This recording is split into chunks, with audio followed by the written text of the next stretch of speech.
Hello there and welcome to the 249th edition of DF Direct Weekly, our weekly show discussing the latest gaming and technology news.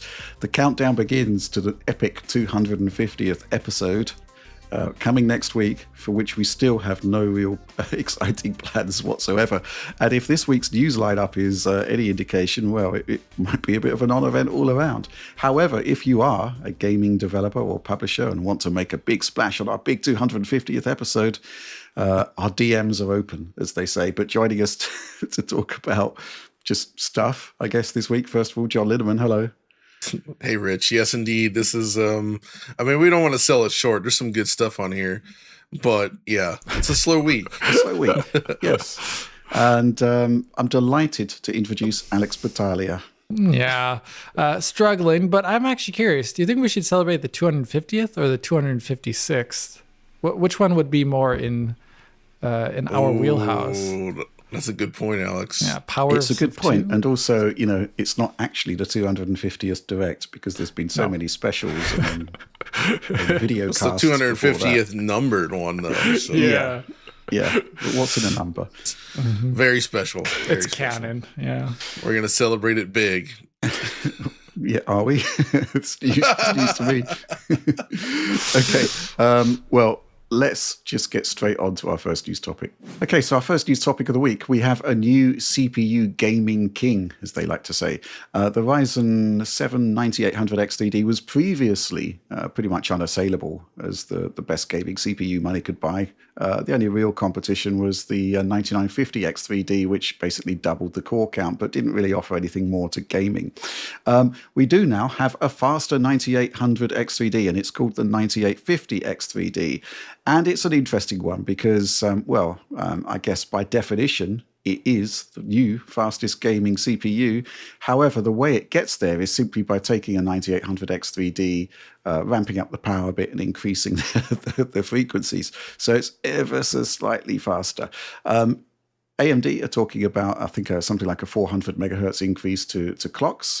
But I decided to take a quick look at it. And I mean a quick look. I decided to take a look at two different tests for this, two different gaming workloads, two very different gaming workloads.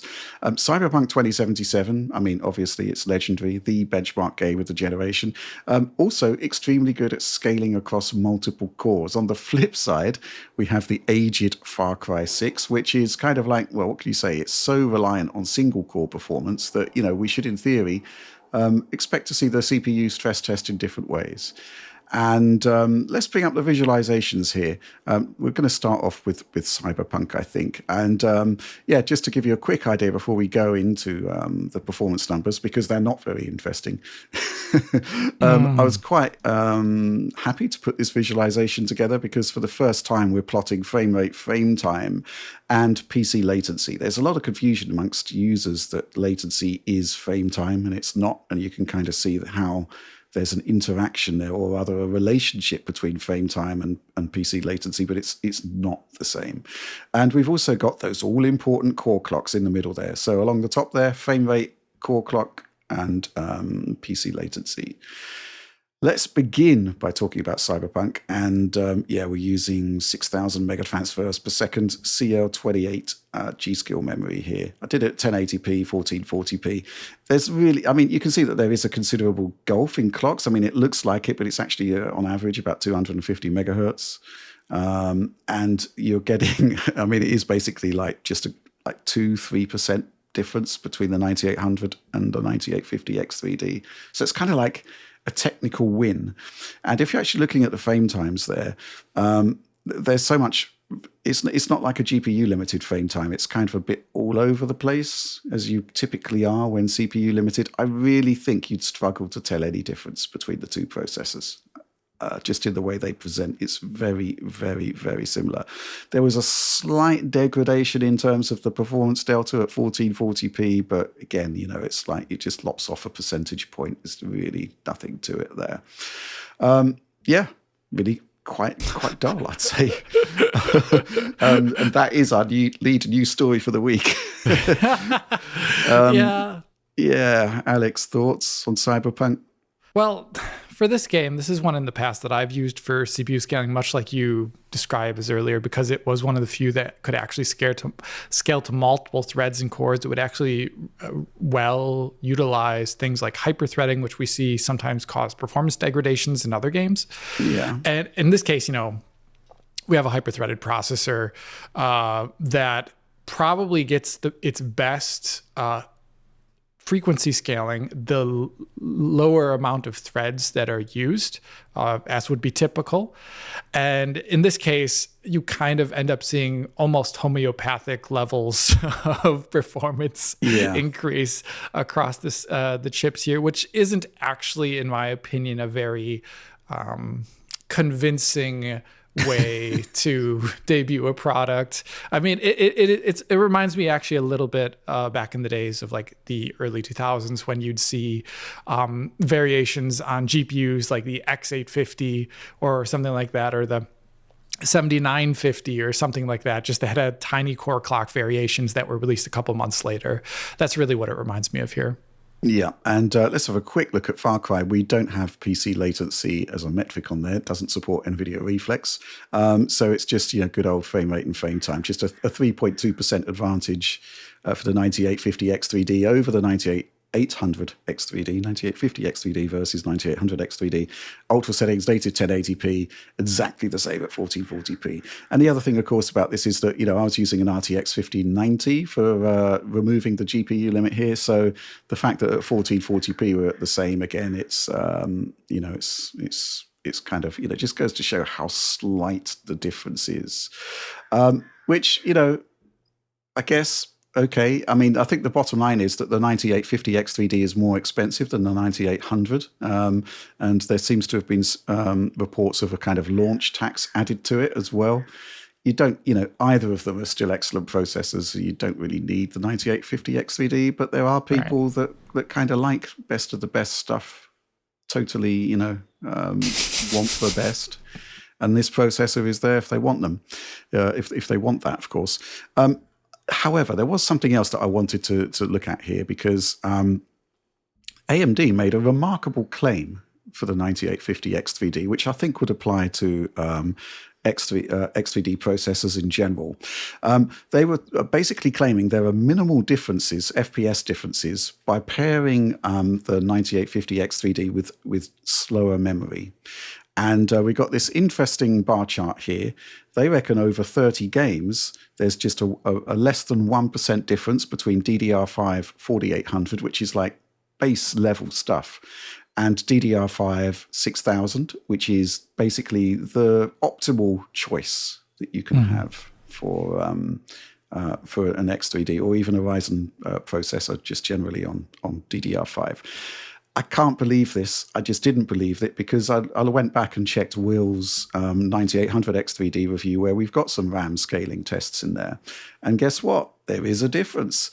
And I think looking at the slide again, Cyberpunk 2077, their frame rate there, like 275 plays 278 frames per second. This doesn't make sense to me because in our Cherry Blossom Marketplace run, we're in like just under 100 frames per second with a 9800 X3D. So I think the workload that they're putting Cyberpunk through there is actually very minimal compared to what the game is actually capable of doing. And so our results then are actually quite different.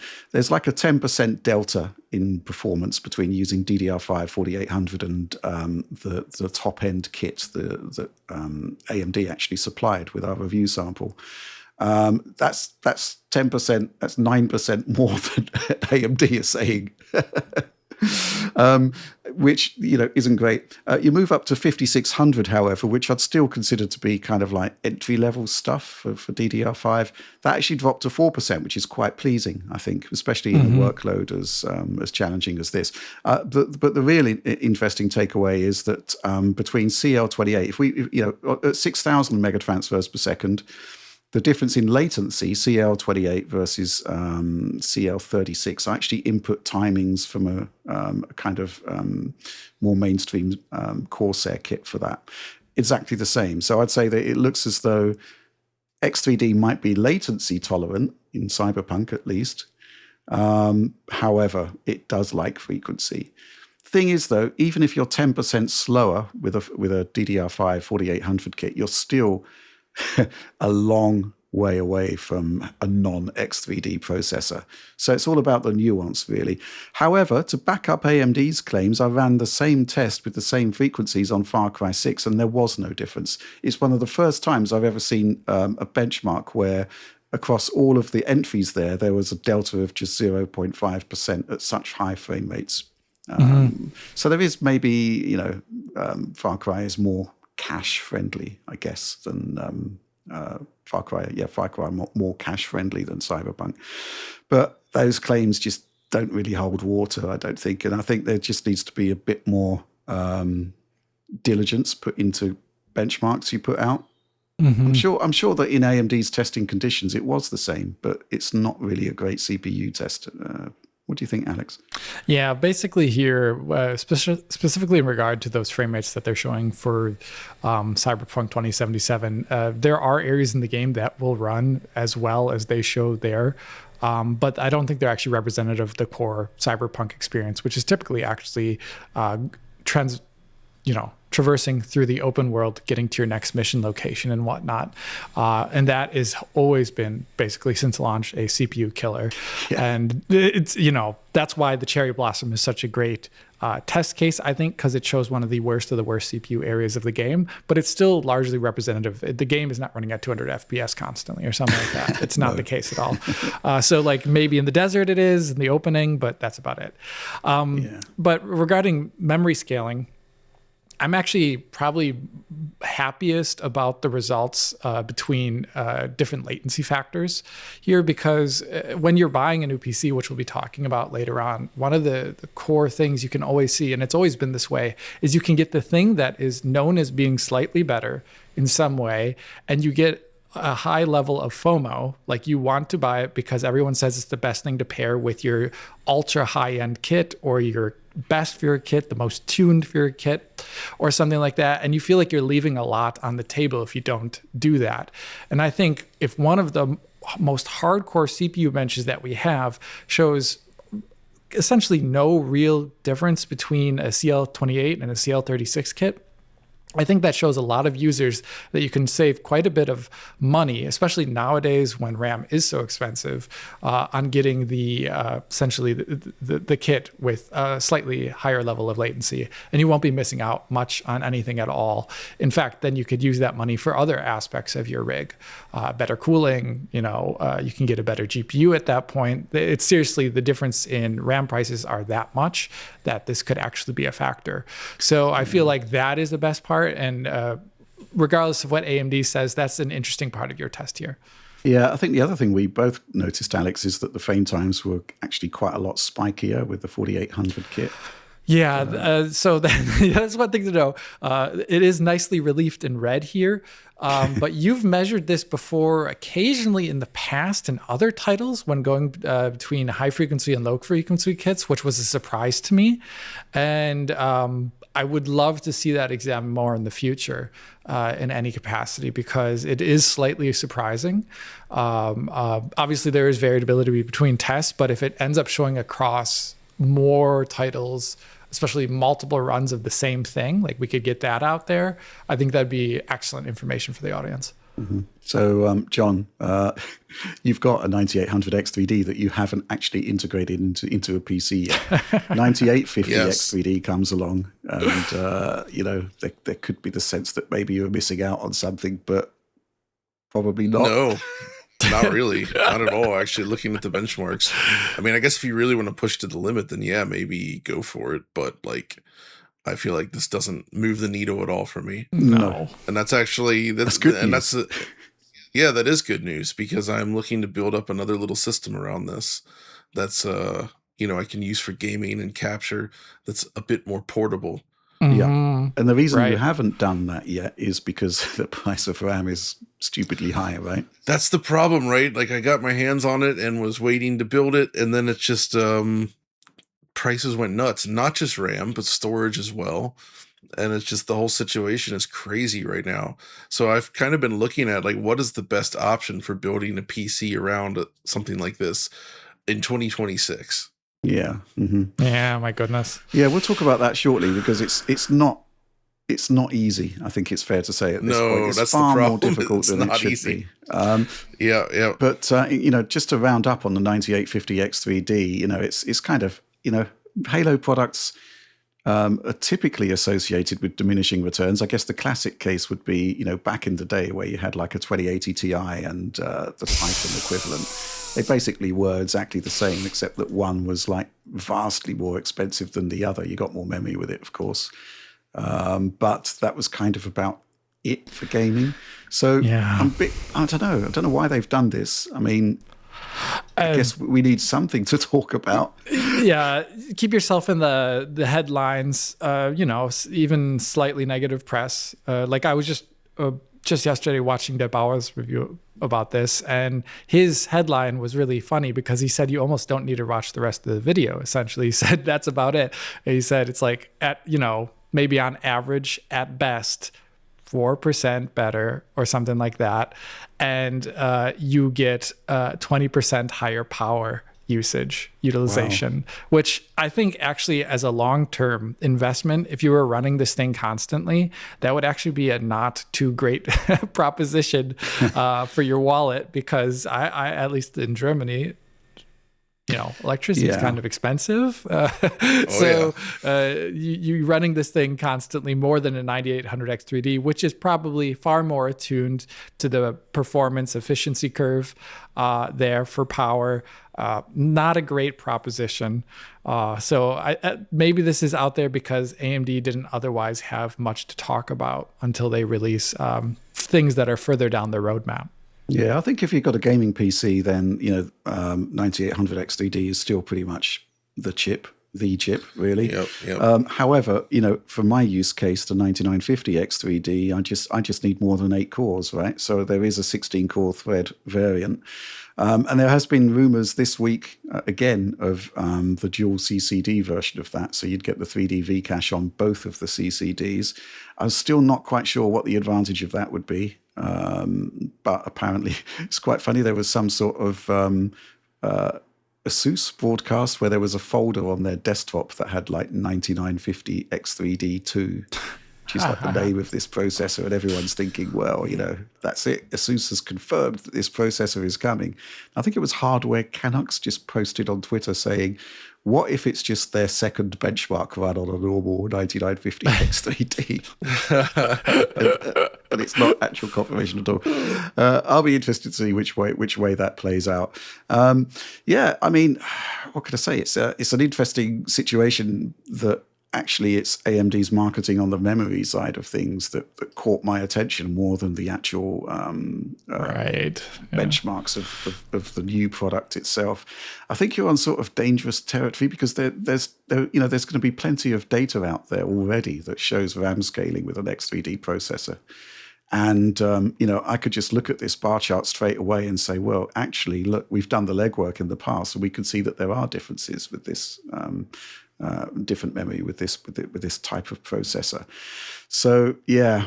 But you're right, Alex. The latency thing is interesting, and I think maybe we should take a look at that across more games because there's actually quite a big price variance still between like CL28, CL30, and CL36. 36 is kind of like the sort of commodity area of the 6,000 megatransfer per second market. And I have tested it on an Intel processor, and there is a difference in favor of the lower latency kits. But if, in some way the 9800 X3D processors are kind of like exempt from that, that's pretty big news, I'd say. So there is a potential memory saving, possibly, but possibly not.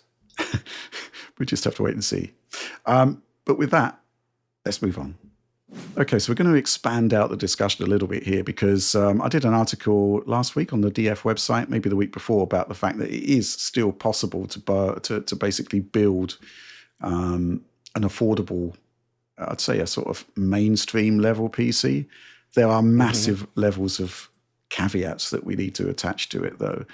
And I'm afraid, John, it's not going to help you in your quest to build a 9800 X3D processor. I was going to say, Rich, I wanted to present the scenario to you first so the listeners understand what we're trying to do here. So obviously my main system here that I use for editing and typical gaming, it's a very heavy power hungry box, right? This is not something I move around. It also means that when I'm capturing on it, or I can't capture and play on the same PC, right? Yep. That's typical. So I would like an actual secondary gaming PC in a, doesn't have to be tiny, but I understand what's in there, but like a smaller size case, smaller form factor, more limited storage, but just this 9800X3D combined with 4090, which I have.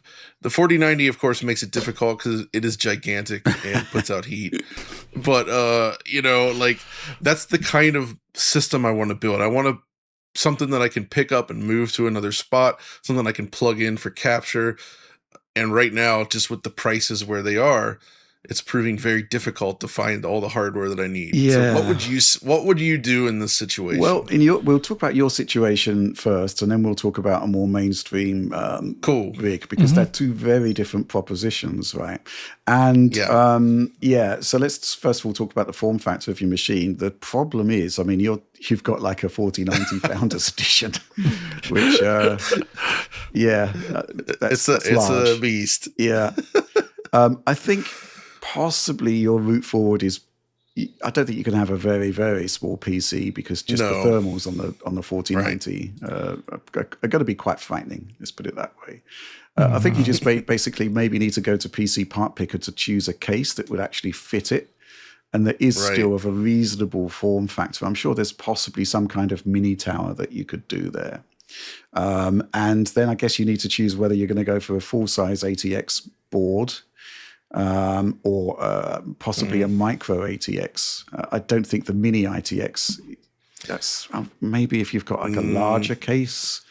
I'm thinking micro ATX. Yeah, probably. You could possibly do that. Would be suitable for this. Yeah. And then I guess, when it comes to the memory, there's kind of two schools of thoughts of this. It's really difficult to offer pricing advice, by the way, because I know. The pricing in different markets is actually quite different. And to give you an example about this, all of the PC press at the moment are quite rightfully talking about like outrageous prices for GPUs. Everything from like 5070 Ti upwards to 5080, 5090 is basically, unattainable at this point. Things seem to be sort of okay with 5070. However, I go to scan.co.uk, UK availability on 5070 Ti. I can get one for £900, which is like 150 over MSRP, but it's still nowhere near some of the prices I'm seeing in the US. 5080s seem to be obscenely priced in the US. I can get one for £1,150 in the UK. Again, that's like £150 over MSRP. So the fact is I can buy them, and I don't have to pay these outrageous, there's still a price premium, but it's not like crazy like it is in the US. So if you're buying from Germany, then it's probably going to be a different thing altogether again. Right. It's just really, really weird at the moment, the way pricing is sort of working out. But I think going back to the sort of more specific point, it's really going to come down to to the price of your memory. That's the thing. That's the main thing, right? Yeah. It's just crazy right now. Alex, we were talking the other day about whether you actually need 32 gigs of DDR5 or whether 16 would do. And we kind of think that 16 would probably be okay for most scenarios, but the caveat is that actually buying 16 gigabyte kits is quite difficult now. The availability is very, very low there. Yeah, availability is another question, of course. And I think in due time, there has actually been a number of investigations into this, and it is going to be very title dependent. And you can see that, especially with your settings, if you are using things like ray tracing or just anything that is pumping up your the amount of VRAM that your GPU is using. You have to think that on PC, there's kind of like a buffer and an almost duplication of the exact same things and more in your system memory at that point in time, including all the game code and your OS running in the background. So you do need essentially more system RAM than you do have VRAM if you're going to be utilizing most of that VRAM. But if you're playing games at 1080p and you have an 8 gigabyte to 12 gigabyte GPU, maybe not actually as necessary, especially if you're not pumping up all those settings because your GPU wouldn't allow it anyway. So I think there is actually an argument out there for checking out 16 gigabyte kits. And the thing about that is if you have a motherboard with 4 slots, then you can always upgrade it in time when prices become more manageable in the future, or when you feel like that is the thing that is impeding your ability to play a game. You say that, you really Alex. wanna The play. problem is that Ryzen is only stable at lower frequencies if you use 4 sticks. Yes, I know this is a thing. I've had to deal with it in the past, unfortunately. That's also not a great situation, to be honest with you. The one thing also that coming over to the mainstream, or even lower end the mainstream, is that I think your article also does point out that there is the capability to buy an Intel GPU, which might be a kind of way to start PC gaming on the cheap, especially if you are playing titles that are not focused on the latest AAA, but instead focusing on, like the popular titles, your competitive shooters, your MOBAs, or, your extraction shooters, all which tend to actually have a broader base of performance that don't require the latest and greatest. And that's a great part of them.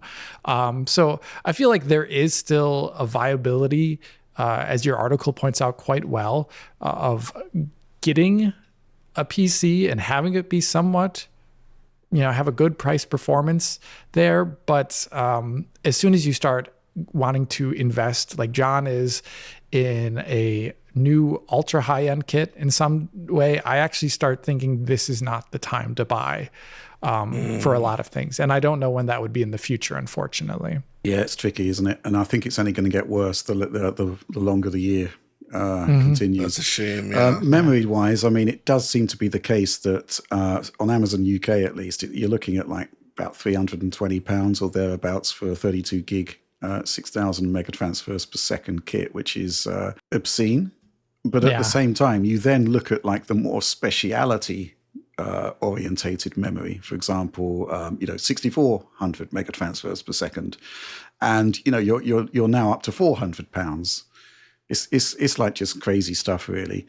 Yes, I do think that in your case, John, based on what we've discovered so far, it is going to be the case that just 6,000 mega transfers with CL36 is probably, and it's a horrific distortion of the phrase, the sweet spot at the moment.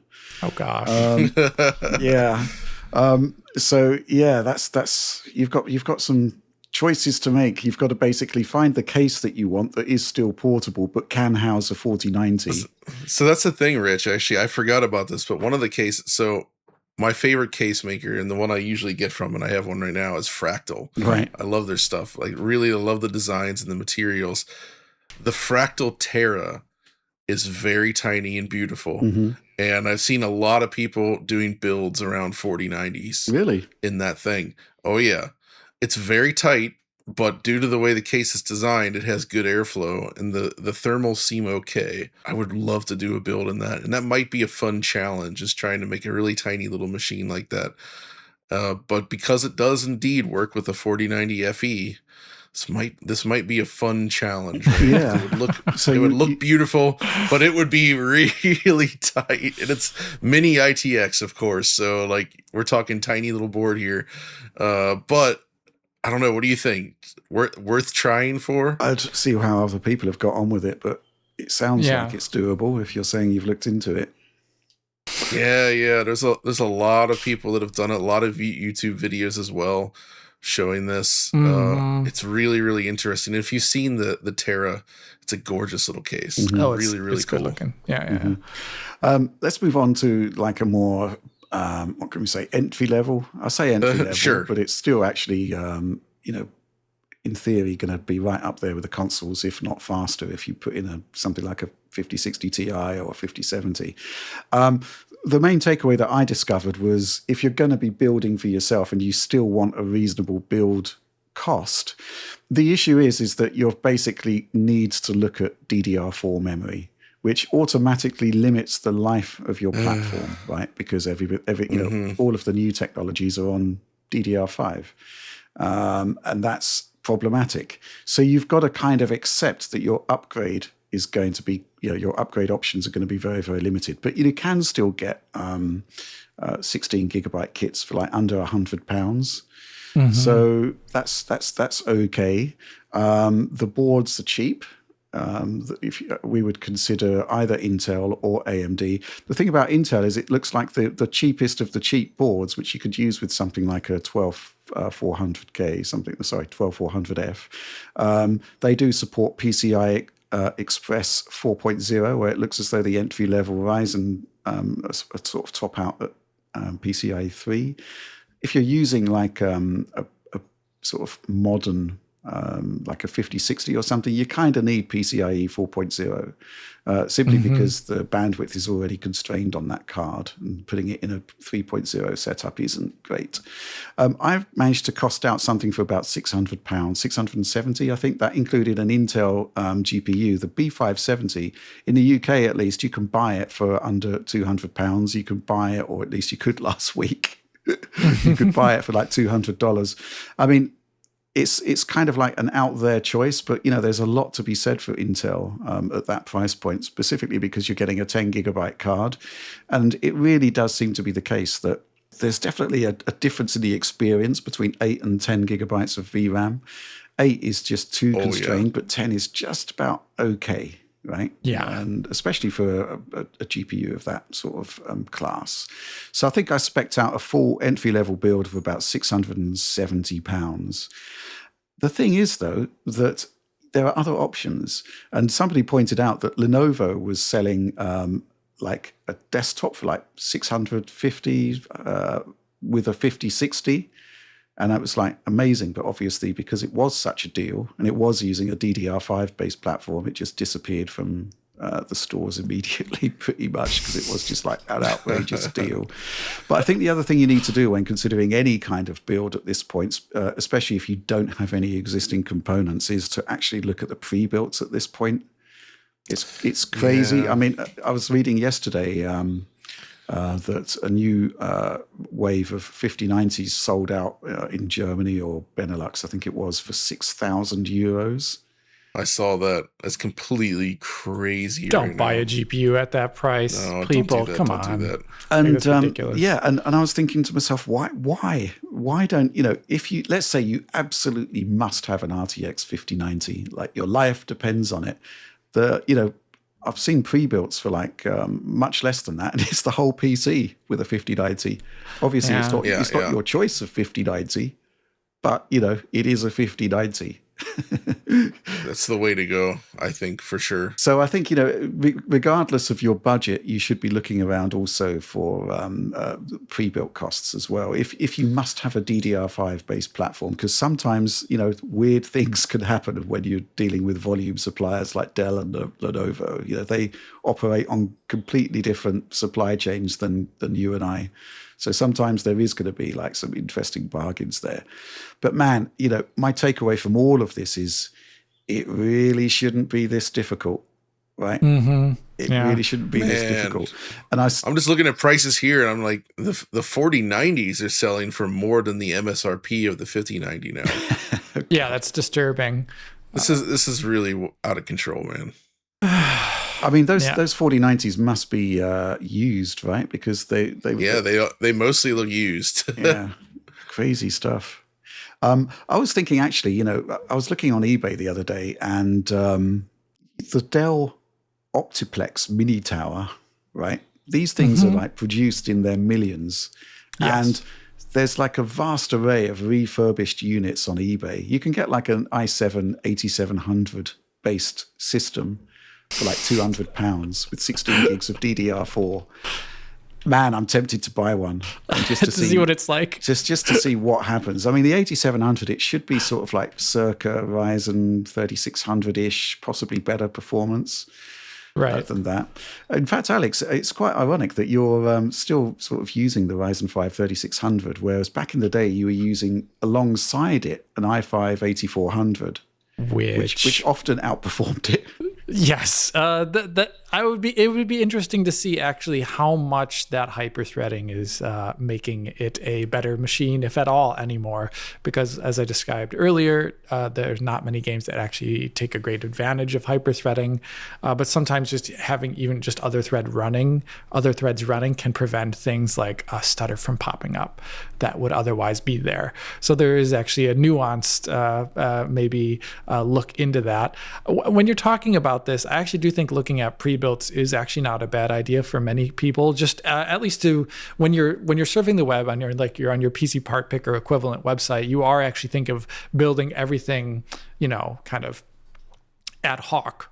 Yes. Not as a pre-built system, which was at least historically, up until very recently, a more price efficient way to get most systems, I would say, but not always the case. Because, like Rich is saying, one of the interesting things about pre-builts is there can be like fire sales or something like that, where they have excess inventory of a specific grouping of their products, and they want to get rid of them to refill stock on something else. And at that point in time, you can actually take advantage of it. Yes, you do have technically less flexibility for aesthetics, for the exact parts of like motherboard and the exact make of GPU.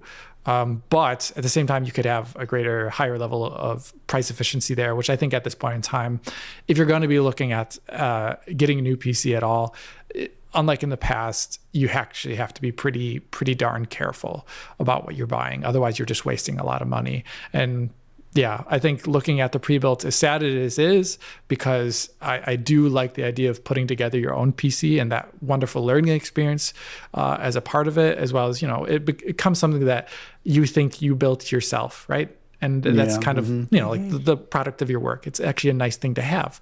Yeah. And you have great control over it. But at the same time, look over that pre-built. You also have then the power of warranty over it if there's anything wrong with it, which could be better than if you have individual parts with different warranties. So there's like pluses and minuses to all of it, but definitely take a look at the pre-builts to see if there's any sort of compilation system which offers a greater price and a lower price than you would have if you had built that thing yourself. Yeah, I mean, this situation is just going to continue to get from bad to worse, I think. I mean, I was speaking to some very highly placed execs, and it was just like, yeah, we got a bit of a problem here. Things aren't going to get better in the short term. We also had comments this week from Zotac. Basically, that wasn't great, was it? Basically warning of an existential crisis for GPU manufacturers such as themselves. It's really looking bad out there. Yeah, I feel for these guys. Yeah, what can I say? It's there's a lot going on here, a lot of factors to consider. And as I said, it shouldn't be this difficult to build a PC or to buy one at this point. Just need to bide your time and strike when the iron is hot on those pre-builts. But in the short term, for stuff like building your own, I can't really see any situation where that's actually going to improve in the short term. I think the other thing about that, of course, is there's kind of like a contagion across the whole ecosystem. If you can't buy memory, why would you buy a new motherboard? If you can't buy a new motherboard, if you're not going to buy a new motherboard, well, let's stick with the CPU you've got. Sort of, just sort of a cascade effect of bad things happening. The same thing with GPUs, of course. Seems to be the case at the moment that if you're looking at anything from like 5070 Ti upwards, it's not a great position if you're in the US. 5070 Ti, 5080 in the UK, it's there is a price premium, but I could buy one and it would be here tomorrow. And the price premium isn't outlandishly bad. It's just unfortunate. But man, it's just really, really bad times at the moment. And well, Rich, there is some good news at least. For around $220, you can get either a Radeon 7 or an R9 Fury X. Your favorites, John. Yeah, my favorites. But in retrospect, that is still outrageous pricing for those two. Actually, that is insane. The Fury X is a 4 gigabyte card. The Radeon 7 on the flip side is 16 gigs. That's true. I mean, let's say you're just doing video editing and other like workstation style activities rather than gaming. How does the Radeon 7 like stack up? Probably not that's too a good well. amount of memory. just given the driver support situation, like you may Oh, have the right. program you use update and have compatibility, which you would never ever get back because they're not updating. You know, like Good point. that's what EOL products are not so good. The only saving grace, if you can say that, is that because the cost of new things is expensive, the price of the value of your existing stuff, if you are upgrading, is also on the high side as well. Actually, John just pointed out those outrageous 4090 prices, but that's kind of not great either in its own way. Yeah. I am tempted to buy one of those super cheap Dell systems from eBay and see if I can turn it into a gaming PC and just how good it is. I suspect there's probably going to be a lot of mitigating factors that suggest you probably shouldn't do that. Power supply wattage, for example. Yes, I was just thinking about that. Those things maybe have like at the most 250 to 400 watt power supply or something. Well, 400 watt I think I could work with, but a lot of them are 250 or 260, and that's going to be problematic if you're going to be sticking like a 5060 in there or any kind of new GPU, really. It might not even have the power supply input required, the PCIe cable. Yeah, no, it may not. Probably not. You just got your Molex, and that's about it. Yeah. Molex. Do you remember those Molex to PCIe cable adapters? I've got like 5 of them. Oh, yeah. I don't throw away cables for some reason. I'm a little bit disturbed in that aspect. Well, I hope there was some value from that segment, but I think ultimately the takeaway is you can still build a PC. You are going to need to pay more, certainly for storage, memory. A DDR4 system, it's kind of crazy that we're kind of recommending Intel there, but if you are looking to upgrade further on down the line to a 58 or 5700X 3D, you should go AMD. The problem there, of course, being, guess what? The used prices on those processors are now insanely high. I bought a 5700X 3D from AliExpress for £130. The current value seems to be closer to 300. It's just nuts. It's crazy times. So with that highly optimistic outlook in mind, let's move on to our next news topic. Okay, so John, you got to tell us about this. Banjo-Kazooie has now been decompiled and it's ready for porting on a whole bunch of systems. And I guess you've played it on PC, right? Yeah, that's right. So the PC port of Banjo is out as of a week or two ago, and it's really, really good. Like, I was exactly as I hoped. It follows along with the current, with things like the Star Fox port and Spaghetti Cart that you looked at, Alex, where it has this really nice UI when you start it up. You point to the ROM that you own and ripped yourself, of course, and then it just loads up into the game. And what I love about this is that it allows you to sort of experience what feels like a weird hybrid of like proper retro visuals, but like at insanely high frame rates and resolutions. So in my case, I decided to play it at 2560 by 1080 with a lower resolution output to screen, but using downsampling. Right. So that it was internally much higher than that, but it was equivalent to like 720p in terms of pixels, but like you actually get all the downsampled smoothness, which looks really, really good. And I'm doing it in ultra wide at 330 frames per second. And the way it was meant to be played. It just feels sublime. Like, I mean, it's funny to think about that. This game wanted to be 30 frames per second, but it often was not. And now we're at 330 frames per second here. Nice. It's not just high-end PCs you can play this on. It also was easy enough to load up on the old Steam Deck, in which case you can enjoy it at, 90 FPS on the Steam Deck OLED. And it looks really good there. And it's just, it's really neat to replay a game like this in the modern era with these improvements. And it really, like, the thing is like games like this benefit even more than some of the things we've seen, like Spaghetti Cart, Star Fox, and all that. Those games I still think play very well on Rio N64 hardware, because they do actually mostly stick to the frame rate target. They have a look that works well on that specific system. But games like Banjo, while not terrible, I mean, the sequel was much worse in that regard, it's still far from perfect. And also because the levels are fairly large, having that slightly sharper image helps you sort of like visualize. But the reason I downsample is that you find this like middle ground between retro 240p res and something higher. And I think it looks really good that way. Mm-hmm. Nice.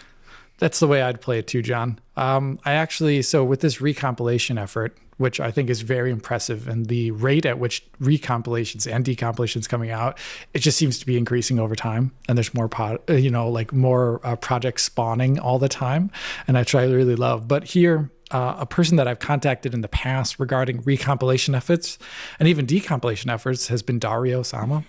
And Of course. he one of the things that he said was very interesting about this recompilation of Banjo and Kazooie was that they actually had to go in and modify some of the original code in a way Really? that is a little bit less than expected.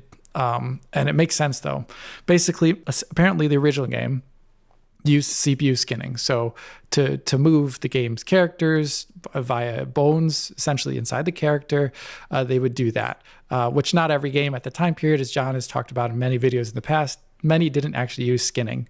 They still had like very, very basic, like like individual parts of the model being modeled out and then moving on their own. It's cool looking, but it's a different look. But here, for it to work it all and run it all in real time, it's was 16-bit integer values, which works at the 240p resolution of an N64 and at the distance of the camera and everything like that, and the frame rate they're running at, which was definitely not always 30. But as soon as you scale that up to the 330 FPS at ultra wide, higher resolution that John's talking about, Dario wrote to me that essentially with the original animation system and precision there, it would actually the distance between the movement position where it needs to be in the next frame, there wouldn't be enough precision for it at a higher frame rate. So you would see skips in animation that didn't look right. Essentially, there wasn't enough precision. And so they had to upgrade that system to actually make it look right at higher resolutions and at higher frame rates, because you'd actually start seeing the seams in it. So these recompilation efforts are not just always just like, oh, we're dumping the game on PC and just upgrading these things. It's also like we have to go into the code at sometimes to make it possible in the first place. So I think I'm very always proud of these efforts to see them. And I have to ask John, are there specific N64 games that you really, really want to see come out now that you see this? Oh my gosh, that's an interesting question. I mean, obviously, I think it's on the way. I'm not sure if it's out already, but Wave Race 64 Yes. is one I want to see really upgraded properly. I really want to see GoldenEye as well. Mm-hmm. I think that's actually in the works right now. Right. We got the Goemon one as well out, which I did test recently. The first Goemon game on the system. There was also a recent drop of it was called Ghost Ship, a new Mario 64 port, Mm-hmm. which actually I found far more performant and easy to use than the original one that was out there. So that's really good as well. Yeah, it's and I would love to see the treasure games actually brought over, like Sin and Punishment, Right. and such, because I think that would be really nice to have like as a proper PC game for sure. For sure. So there's just a ton. There's a lot of like the system is not PlayStation level in terms of quality, in my opinion, but I still think it's quite a nice machine with some interesting games on there. And it's interesting what you said about the changes they had to make. 'Cause it reminds me of how, and the reason I never liked using high-res emulation on PlayStation 1 games before PGXP is specifically because PlayStation lacks floating point operations.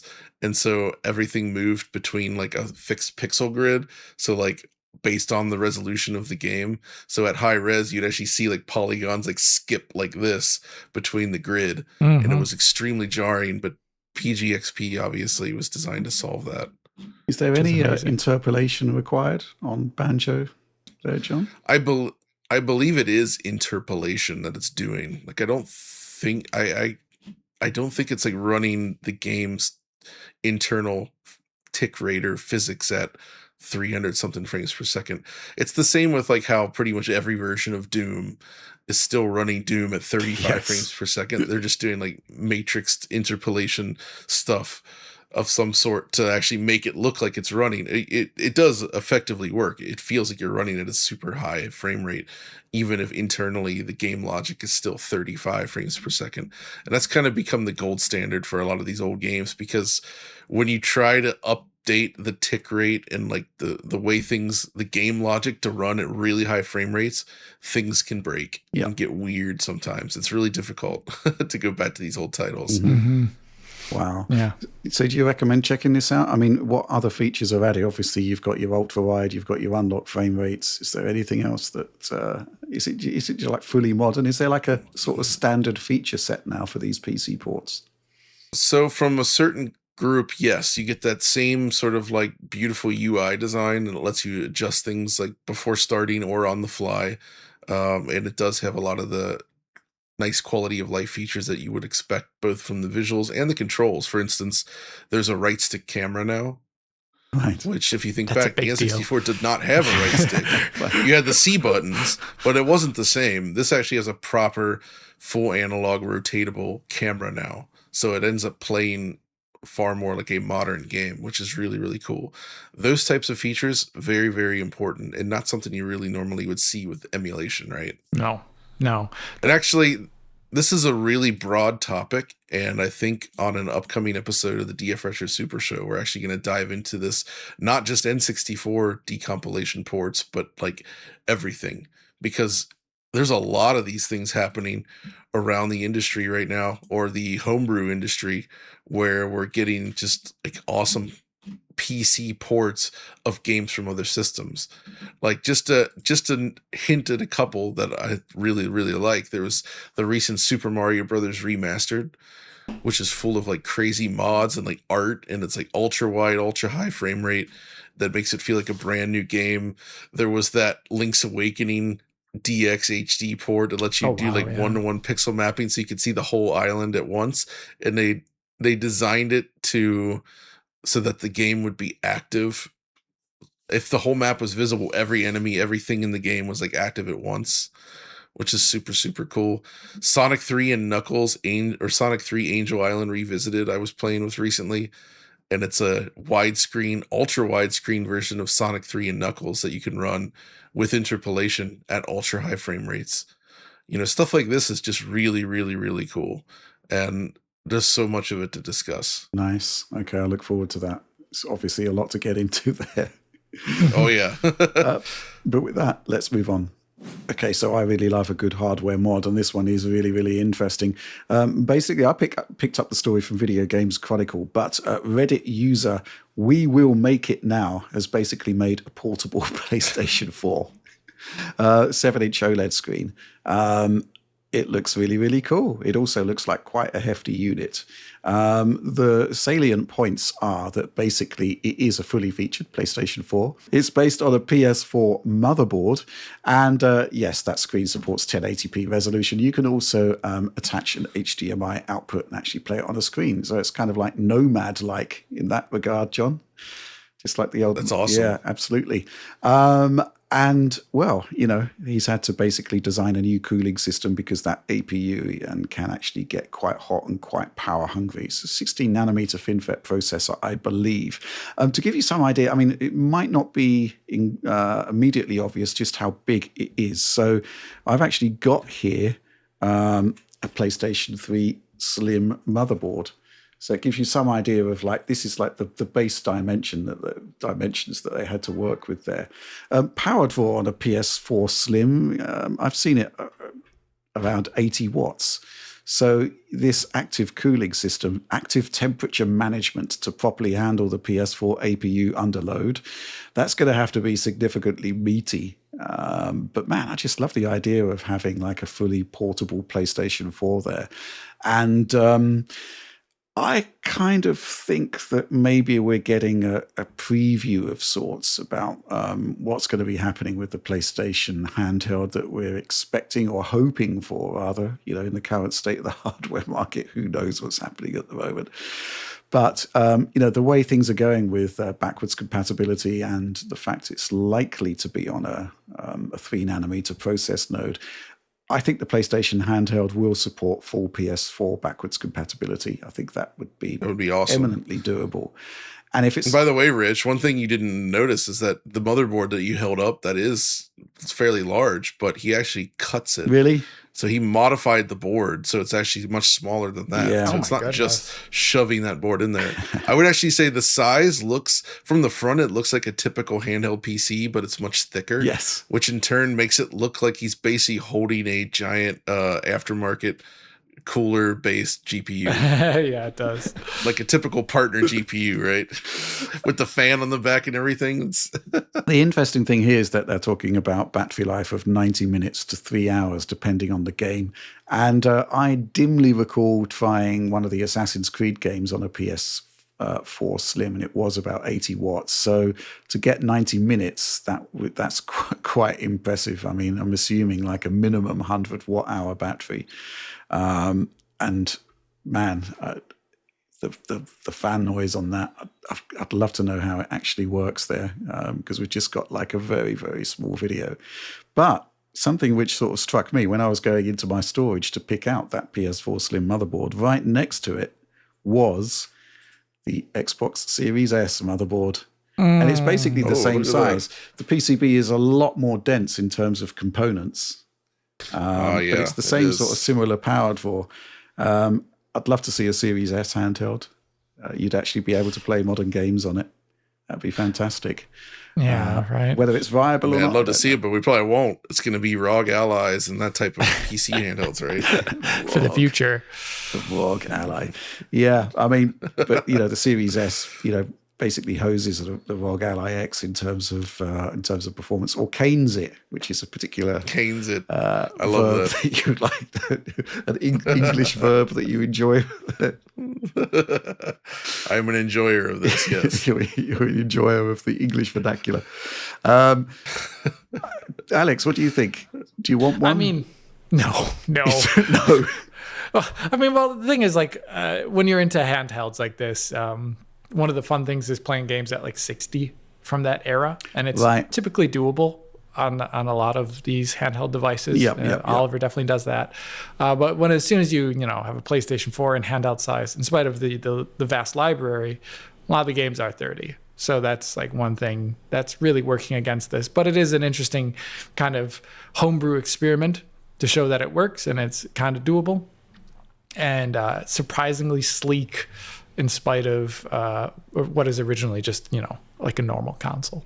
Yeah, thankfully, they've upgraded the storage to SSD, which is kind of like a must, because the mechanical hard drives in that generation.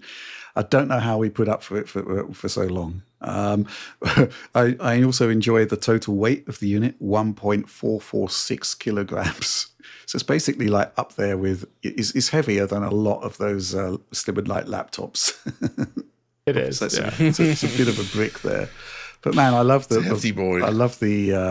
ambition of doing these kind of things. And when you actually, I think the thing that totally sells it is when you actually see it running, when you see those sort of like guerrilla style videos of these devices working.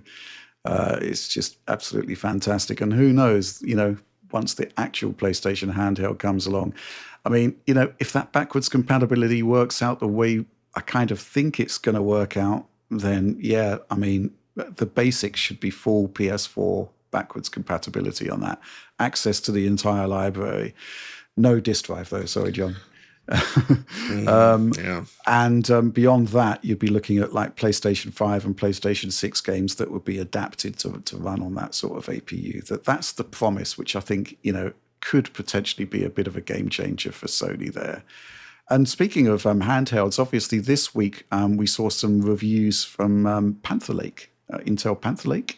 And obviously with our limited testing that we did back at CES, we could kind of get an idea of how a circa sort of, I think it was like either 65 to 80 watt TDP, how it stacked up against Strix Halo, and Strix Halo was faster, obviously.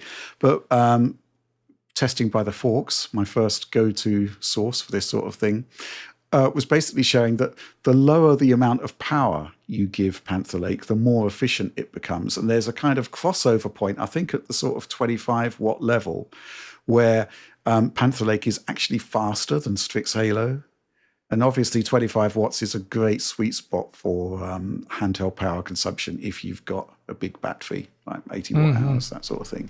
So I'm really looking forward to seeing Panther Lake. And yes, I will be doing the Alan Wake 2 PS5 settings test on it, where Strix Halo was awesome. Yes. Strix Halo was at the same resolution, was kind of like just behind a PS5. At a lower wattage, and you put it down to 1080p to match the screen of the GPD Win 5, which is what I was testing it in. And, you've got like a miniaturized PS5 experience. If Panther Lake is doing the same, man, that's going to be awesome. Really looking forward to that. But I guess just have to wait and see when the hardware turns up. But it's certainly looking very, very promising. But let's move on. So sometimes news comes from very, very curious and often outlandish sources, things that happen that shouldn't happen. Nothing is ever going to get close to the PS3 Slim being revealed at a Philippines marketplace, but this one is certainly interesting. It turns out that for a short while, the PlayStation Store had an update to the original Kingdom Come Deliverance's entry, which was basically saying, hey, we've got a new version of Kingdom Come Deliverance for you. And the paragraph reads as follows. The PlayStation 5 version of Kingdom Come Deliverance, PlayStation 5 version, interesting, now features graphical updates, including 4K resolution, improved frame rate, high-resolution textures, and many more. Medieval Bohemia has never looked so beautiful. Has never been so beautiful, even. And again, reading the story from Video Games Chronicle here, the PlayStation Store pages in question have since been quickly edited, and the paragraph has been removed, implying that an announcement is coming and the pages were edited too early by mistake. So this was an original game for PC and for the last generation consoles. The last generation consoles were pegged to 30 frames per second. There was also a Switch port, of course, which was certainly interesting, sort of pushed the platform really, really hard, but it was quite impressive for what it was.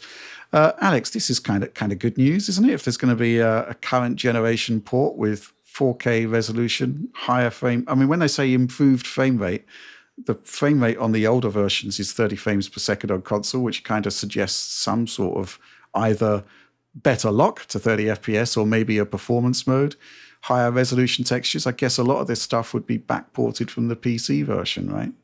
Yeah, it essentially would. And I presume that they would have a 30 FPS native 4K mode and a lower resolution 60 FPS mode. I would actually be curious. I don't think they'd be using things like FSR. Because porting back things like FSR actually seems like quite a hassle for an older version of CryEngine, which doesn't have support for it. Right. But I would actually be curious to see how that FPS lock, even going up to 60, works out. I know the Ryzen processors in something like a PS5 are a good deal better than the ones in the original PlayStation 4 there. But this game is actually pretty notoriously hard to get to 60 FPS when you get to the kind of larger conglomerations of people and NPCs. Yeah. So I'd be curious to see how it actually does hold up in such instances. But from a GPU perspective, I find it entirely doable, especially if it keeps to like the medium high settings or so that you'd find in that PC version, which, it's CryEngine. It runs fine enough, right? Mm-hmm. Yeah. What do you think, John? Exciting times? For me personally, not really. You're not a fan of the game. Cool. No. I actually come around on those games, and I've been playing the sequel. It's just I'd rather play this on PC. Right. It's a PC game in my mind, but still, console versions being upgraded properly is awesome because there's original release versions were missing features, right? Mm-hmm. So, and I mean the Switch version got swoggy and all that. So in a lot of ways, it ended up looking a lot better than those last generation versions. Right. So just getting updates and taking advantage of the extra power should make those games a lot more palatable on the console, because I would have said when we first looked at the game, it genuinely wasn't a great experience on the consoles. I think you can all agree with that, especially compared to the PC version. Yeah. But we know the hardware's there to do a much better version of it. Mm-hmm. Mm-hmm. Yeah, I mean, my sort of memory of Kingdom Come Deliverance, Alex, was the PC version, because there was this a naive, happy time in the era of PC gaming where everyone thought that you could basically buy something like an i5 or an i7 and all of your games would run above 60 frames per second. Right. And Not exactly it was true like, for this one. I was thinking to myself, have these guys played Kingdom Come Deliverance? Have they ran at speed through one of the towns in Kingdom Come Deliverance? Because that is not a 60 frames per second experience, and it's certainly limited by the CPU and not the GPU there. Yeah, the naivety of those times. Yeah, this game was a CPU killer. Also, it could do a lot to your GPU if you turned up those experimental settings and walked out into like a field, which would render quite far into the distance on at the lower settings. So it was punishing. And John pointing out the SOGI difference is cool too, because the previous gen, when Crytek developed SOGI, it was technically targeting that generation of console, maybe a little bit higher, but they ended up never shipping it really. Rise ended up not using it. I don't think any of the partner games ended up using it. Crysis 3 didn't use it. And so they developed a lower, just I don't know what you'd call it, sparse voxel ambient occlusion that I think ships on those consoles. And the game does look quite different as a result. It doesn't look nearly as pretty. So if they were to bring this to the current gen, it definitely needs SPOGI to make it look as halfway as good as the PC version did.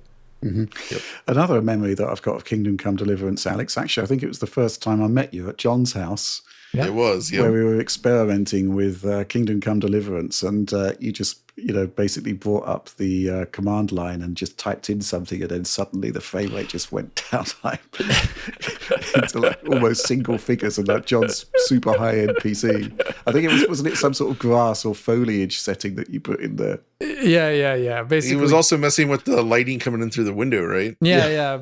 Because CryEngine's SPOGI at that time did have higher end settings, which were never exposed in that game and were never exposed also in the sequel, which is very interesting. But you could toggle them on. For example, in The Hunt now, after the most recent update that I covered in an interview here for the channel, they added in specular tracing, which, the diffuse lighting is covered, and it's a very diffuse world there in medieval Bohemia, but there was still stuff like armor and water on the ground, and you could turn on specular tracing, or just even just the edge of something could technically catch a specular light transmission. And you could turn that on and just wreck the game's performance for minimal quality wins, actually. But that's just all the fun stuff you can do. Wow. Yeah. I actually just Googled some of the original benchmarks that we did on Kingdom Come Deliverance, and this was kind of like Ryzen 2700X territory. And your lowest frame rate's 24 frames per second in there, which is pretty great. But your averages did actually sort of creep up. This was actually, I think, the i7 9700K era where I've just pulled up these benchmarks. But the low is still 32 frames per second there. Crazy times, yeah, absolutely crazy. I'm looking forward to this because obviously, the profile of Kingdom Come Deliverance with that sequel was just, raised expectations, I think, for what these guys are doing. And actually to go back and get the original game modernized for the current generation of consoles could only be a good thing. Curious to see if they'll do anything with the PC version, but I suspect, that's still eminently scalable, right? So I'll just leave that one as is. But let's move on. Final news story of the week. Not so much a news story, just a celebration of the fact that Duke Nukem 3D on the classic build engine is celebrating its 30th anniversary. John, this is pretty awesome, right? That's right. So we're recording this on January 30th, 2026, but yesterday, the 29th, marks the 30th anniversary since the release of the shareware episode of Duke Nukem 3D, which is a pivotal game in this PC gaming space, coming out around the same time as the original Quake, the full game at least. And this one was running on Ken Silverman's exemplary build engine, which he started coding himself when he was just a teenager and got his first gig with publishing Ken's Labyrinth with Epic Mega Games, thanks to his dad's negotiation skills. And then he went on to write this engine based on Carmack's intended feature set for Doom. So he started working on this before Doom was even out, and actually spoke to John Carmack during its development to get the idea to work with sectors. And so he continued to refine it, and based on the strength of the demos, he was hired by 3D Realms. But there were other games using it. Like there was those capstone games like Witch Haven and William Shatner's Tech War. Oh boy. Which I'm sure Rich would be super into. I saw him perk up like, really? I just need clarification of the extent at which Tech War is actually William Shatner's. Yeah, maybe it was Ghost. It's like saying William Shatner's hair, right? You know, William Shatner's toupee. Exactly. Right. So, how much chat is actually in there? But yeah, so Duke came out and it just sort of like redefined expectations of what a first-person shooter could be, in the sense that it offered like an unprecedented level of interactivity and just general like fun with the quips from Duke, voiced by John St. John. You know, we had voice characters in games before up to that point in first-person shooters, but it wasn't like this, where you just had recorded lines that would play out based on your actions, and everything just had this like high speed, energetic feeling to it that made it so much fun. And the build engine enabled so many cool features. You had slopes, rooms above rooms, you had dynamic sectors that could be modified in real time, allowing like destruction to occur. All this stuff was nuts. I mean, there's a reason people talk about that first Hollywood Holocaust level. Yeah, it was great. It's not quite E1M1 in terms of its but it's up there, right? It's next to E1M1 and Doom. Sure. It's next to Super Mario Brothers 1-1. It's one of those iconic first levels that people have probably played like millions of times at this point. So, and it all starts here with this first initial episode. I think it was 5 or 6 stages long, but the levels themselves were quite massive at the time. And there's just a lot of creative weapons. And even though I don't love the fact that it's so heavy on hit scan enemies, which is true of all the build engine games, it's still a lot of fun. Yeah. I mean, Alex, what do you think about this? So, like for my case, I actually bought the game at release with gift certificates I had saved up when it came out. No, I didn't play the shareware. I played the full game when it launched, and I was there right away and powered through on my family's 486. I played the shareware version at a friend's house when I was younger. I actually didn't end up buying this nice. game ever. No way. No. But then I played through the shareware version at his house, and then he bought the N64 version years later, and we played it too, which was funny because no I think music. I had a co-op, if I'm not mistaken. Though it's a little bit weird version in its own right. But I actually really like Duke quite a lot.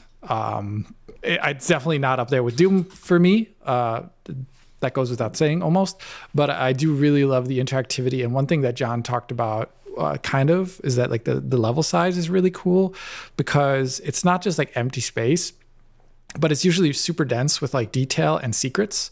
So one thing about going through a Duke level, sometimes more so than even in Doom, is that if you could replay the level again, you discover more secrets over time, and just like weird little tiny things, like you hit a switch underneath a table that opens a door over there, like little tiny things that you could kind of re-go through the game and play it again and just improve your, like at the end of this, of most of these FPS games, you'd have your little tick counters that say how many secrets you got and such. And that is an experience that you don't get anymore, probably, like beating a level that maybe takes you around 3 to 7 minutes. This is not how FPS games are made anymore. So going back and playing it now, I actually think is ultra refreshing. Maybe some of the humor is not as funny as it used to be in the mid 90s, but I mean, Duke is an interesting character. I think they could actually revive Duke these days, and it could be successful in a very good way, but it'd be hard to see. The one thing that I really wish, though, is that there was I would kind of want to see a night dive version of Duke. Any of the build, especially now Good after luck with Blood that. Resupply, I do want to see it, because I could imagine just like later features of build being brought into Duke and making it even cooler, like voxels being more readily used for the environment and whatnot. Also, it could be a slightly garish, but you could also add in things like more colored lighting in areas to really enhance mood. Doesn't need stuff like ray tracing, I don't think. But I think there'd be ways to bring Duke up to like a modern feature set instead of just using eDuke 32 like everyone uses. I think there's ways to do it, because last time I tried it out, I actually had quite a bit of trouble getting it to work over a network. I distinctly recall. It could be better these days, but it would be awesome if there was a new and more official way to play Duke that scaled well across hardware, and which we don't really seem to have. Mm-hmm. Well, my experiences with Duke Nukem 3D is basically, this was like sort of mid-90s, right? And we were still concentrating primarily on consoles in the games magazines, but there were certain games on PC that you just could not ignore, right? They kind of permeated through to the point where they were providing experiences that consoles just couldn't do, right? And I think we were kind of very, very naive about that, because the whole history of PC during that period is that you were able to do things on PC that you just couldn't do on consoles, and you were getting these like premiere experiences early. It's just crazy times where, it's like, okay, we need a new PC to play a game. We had no idea what we would actually need. I mean, I think we went for like 486s at the time, which Duke actually ran really well on. But then Q-Test, the Quake precursor, arrived, and the 486 was toast. There's a whole crazy sort of upgrade cycle that you needed to be a part of. I'll tell you another story of just how naive we were. There was a guy from PC Zone, David McCandless. He came over and played Doom 2. It's like, this guy's playing Doom with a mouse. This is crazy. What's he doing here? Because we were just sort of used to the fact that the interface for a PC was like a joystick or something like that, because it was kind of all we really knew. Yeah, it's crazy times. But, it was great to see really high frame rate experiences even then with games like that. Which, again, the question for you, John, is it similar to Doom in that there's kind of like an actual frame rate that it runs at no matter what? Or is it a bit more flexible than I think it does have that sort of limitation, but I can say that unlike Doom, the original version out of the box, if you ran it at the default resolution, I think it was 70 hertz. Right. Like Doom, but it actually ran at that frame rate. Right. Okay. So you could actually get higher frame rates out of the gate. And I think the 640 by 480 and the Visa local bus modes or whatever, the Visa modes were 60 hertz maybe. Though who the heck was getting 60 FPS back then? I don't know. I don't especially at that res, probably not. Even on a Pentium 3 system, like those high res like software modes are hard to run. Mm-hmm. Do you think how would you celebrate 30 years of Duke? I mean, Night Dive is a great call, isn't it, really? I mean, I wish they could get their hands on it, but given that it's still held by Gearbox, I don't know. It would be pretty difficult, but that would be a really cool way to do it. There's a ton of happening in the modding community right now. I actually recorded an episode with the Retronauts guys last night before this, which should come out at some point. And one of the guys in there went through like an insane list of mods for this. And the one that really caught my interest was something called Demon Throne, as well as a Serious Duke 3D, which is a remake of the first episode in the Serious Sam 3 engine. Oh, that's cute. That's awesome. Which looks super cool. So, but there's so much more out there. There's like these campaigns where they've made like individual campaigns that are like 10 hours long and like full of just like they have an economy and just like gigantic maps. And it's really, really insane what people are doing in the Duke mod world. In addition, though, Rich, if you actually have your name associated with a shipping Duke 3D product, it would likely be the lobotomy Saturn port, right? That's right. You're in the credits under special thanks, along with Dan Jevons. What does this tell us about ethics in games journalism? Yeah, Jesus. I'm pretty compromised. You were compromised. Lobotomy got to you. They gave you one. What? It didn't go quite that far.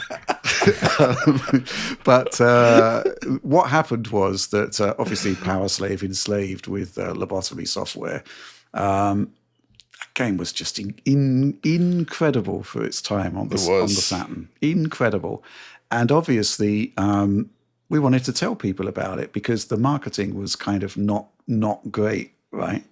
And yet here you had like a game on the Saturn that was like bringing you some of that spice, some of that magic from the PC games. And the experience, the gameplay was just incredible, and more even. yeah, and then obviously they got the Quake and Duke Nukem ports for Saturn, when both of those were kind of quite remarkable, to the point where the Quake port was the very first DF Retro episode. Yeah, that's right, because it was so impressive. And both of those run on the slave driver engine, so Yep. rather than the actual original engines, which I think is, I love this idea of recreating a game in a different engine, because the Saturn version, unlike the build version, is actually a true 3D game. Yeah, like it has perspective correct look up and down, because it's not actually just like a sector based kind of 2D thing. Yep. And Lobotomy were just the kings of like bringing like the first person shooter experience to consoles at the time. And it was quite interesting. I was reading on Twitter yesterday that there's kind of like I don't know if you can call it like revisionism, but people were saying how great the Saturn was, and it was great, but they were saying the 3D was much better than the PlayStation. All I can really say is that Ezra Dreisbach, who was the kind of tech guy at Lobotomy, I did an interview with him about when he brought Death Tank over to Xbox 360, and his comments about the Saturn were far from pleasant or complimentary in any way. If you look at that interview now, there's actually terms that I wouldn't use in conversation in the modern era about how bad he thought the Saturn was. But ultimately, those games were incredible for their time, and we just had to talk about it, and we just had to champion Lobotomy software, and we did get some credit on those future releases, possibly because of that. We actually had no input into those games whatsoever, with one exception, which is that the Dan Jevons, who you were talking about there, actually left us and went to the USA. He worked for Die Hard Game Fan, but he also worked for Lobotomy Software. And awesome. He actually came up with the concept of using, isn't it the Jevons mode in Quake? Yeah, exactly. That's where the analog stick becomes a like 3D looking like a modern right stick, and then the face buttons move your character. Yeah, which is exactly how first-person shooters would work on the Dreamcast some years later. Mm-hmm. Yeah, and it was basically his idea, and that made it into Quake, so cool. which is really, really cool. And Dan, who he's a friend of mine on Facebook, and obviously I was his mentor back in the day. I gave him his first job in the industry, but it's quite interesting to see that he's like now a producer on the new Sonic movies. Wow! Oh yeah, he's living it up in Hollywood or Santa Monica. Living it up, man. Yeah. Hey, you know what? He's doing a good job. What can I say? It's awesome. And I send him messages on Facebook, or he sends me messages on Facebook. But for whatever reason, they're like, I'm just looking back over the chat history, and it's just like a series of like very, very short conversations that never actually complete at all. Like nonsense. We ask one another a question, there's just no reply, and then like 2 years later there'll be a new question or something like that. Crazy stuff. I love it. Proud of him regardless, though. Are there any other big anniversaries coming up? I mean, Duke Nukem 3D is pretty big, but 1996. I mean, you've just done a DF. Well, yeah, exactly. Yeah, you've DF Retro Super Show. You've just done a retrospective on 2006, but 1996 was like possibly even more amazing for games at that point. Oh man, yeah, there was so much. I mean, that was the anniversary of Tomb Raider. Obviously, that's the year of the launch of Nintendo 64. Right. So Super Mario 64. Yep. Sega also put out Nights into Dreams. There was Panzer Dragoon 2 came out. Zwei. I think it's the year Resident Evil 1 came out. Right. Yes. If I recall. Yep.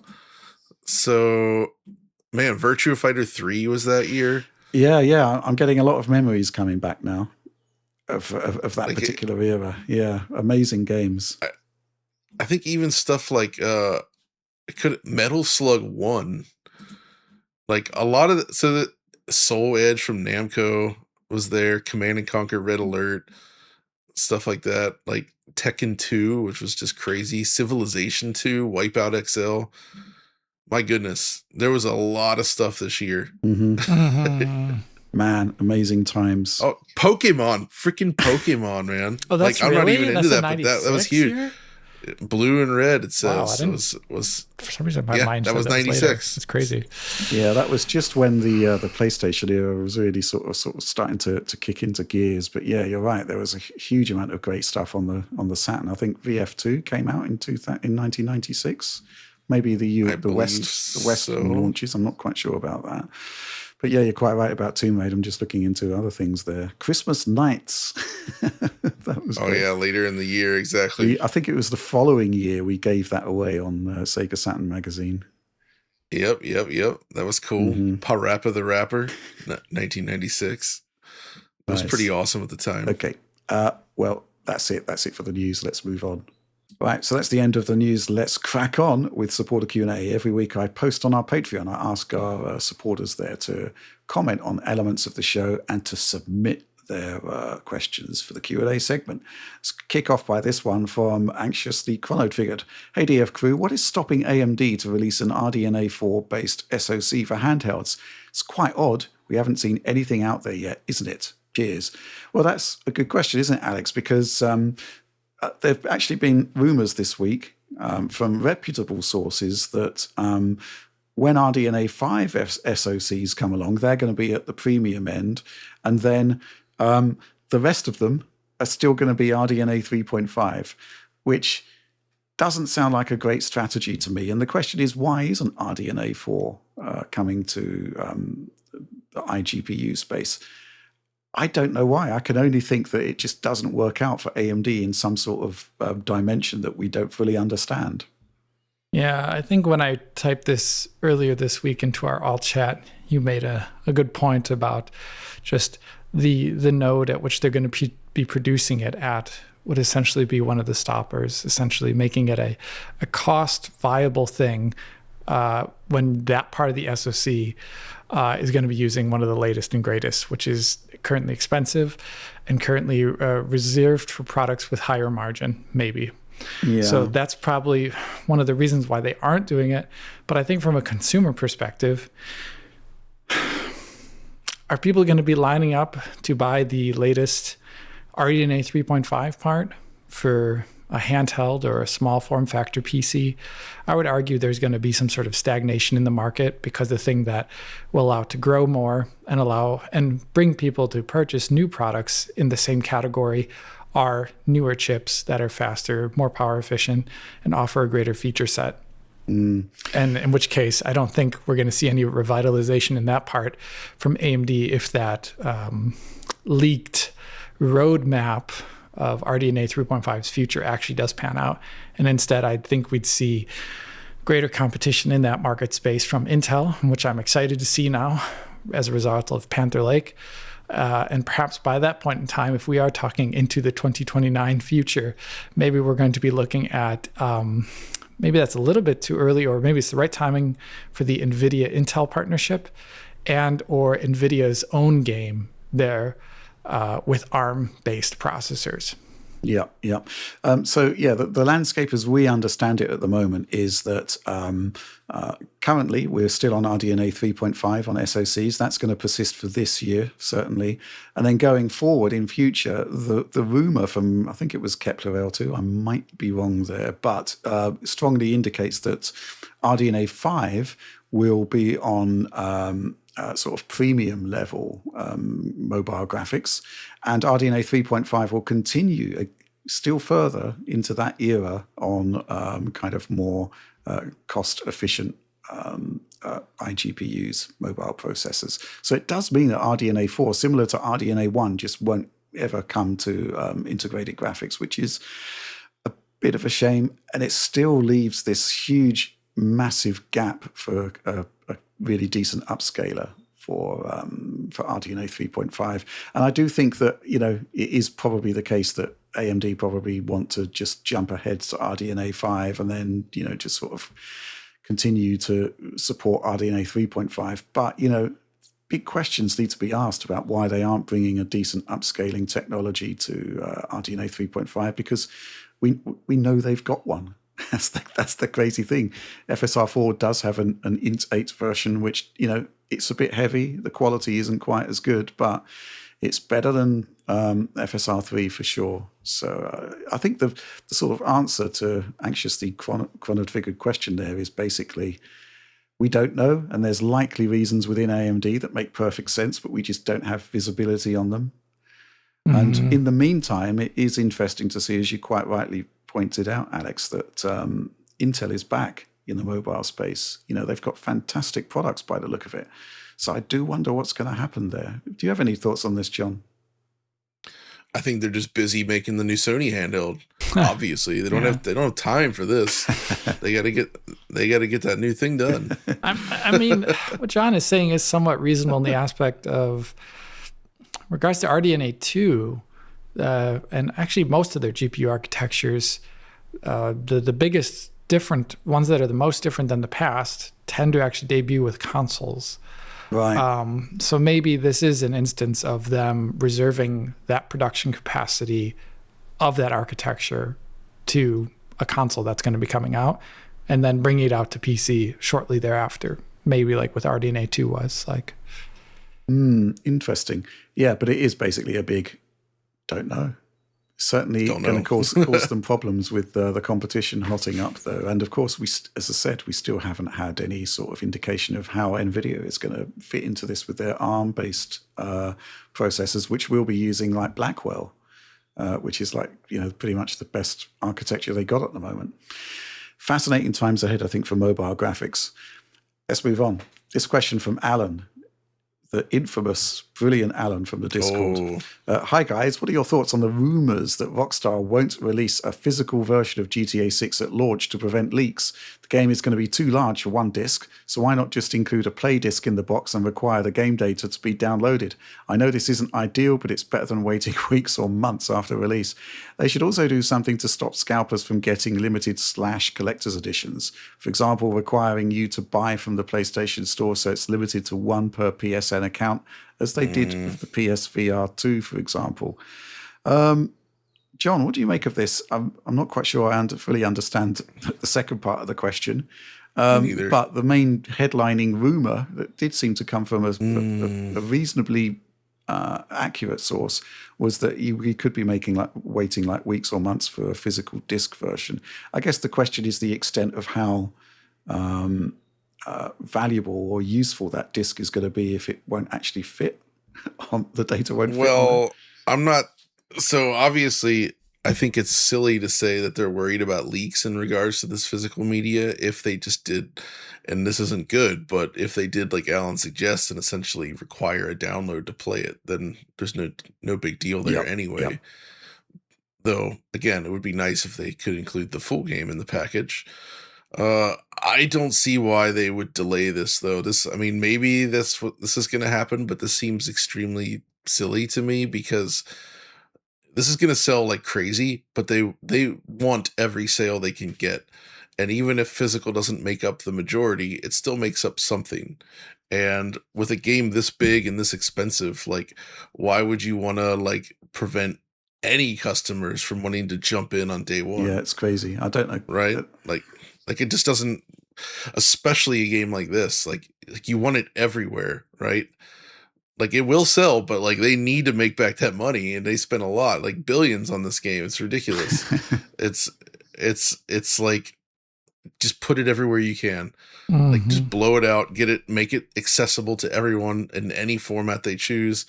Get it out there. Yeah, and there's ways to make a physical release work without spoiling things. The other thing, of course, is that just having a choice as to where you buy something inevitably leads to competition, which inevitably leads to some degree of discounting and cost cutting. Retail stores like to get people into their stores, and this is a great way to get people into stores. Offer a moderate discount for them doing so. This has happened time and time again in the past. Kind of like everyone's a winner, really. So I don't understand why that particular avenue would be blocked off. Doesn't make sense to me. I don't really buy the leaks/spoilers thing for the reasons you just mentioned, and indeed Alan mentions. Alex, what do you think? The only thing I think preventing this game from being discable day one is really just game size. I think it's going to be one of the larger games that we've ever seen. Even with compression technology, It's a big, ultra detailed world with incredible textures and probably geometric density and voice lines and all these other things, and probably video clips of ultra high quality. That's the only thing that I really see it being problematic for a single disc or something like that. But I don't understand a strategy to delay physical release unless they think they're going to be having a massive day one patch or something. And they've done multi-disc games before, of course, right? Yeah. Like not just Red Dead Redemption 2, which was 2-disc, but if you think back, remember when they did the PC version of GTA 5, I think it was, where That's it was like many discs. Yeah. I think Xbox 360 GTA 5 was also multi-disc, legendarily so. I think it was one of the first games that required a hard drive because previously Xbox had basically had a restriction where it had to run on a 360 that didn't have a hard drive, but this just wasn't going to happen on this one. Oh man, real quick, so it was 7 discs, GTA 5 for the PC. That's not enough discs. That's pretty awesome, actually. I can't believe they did that. I love it.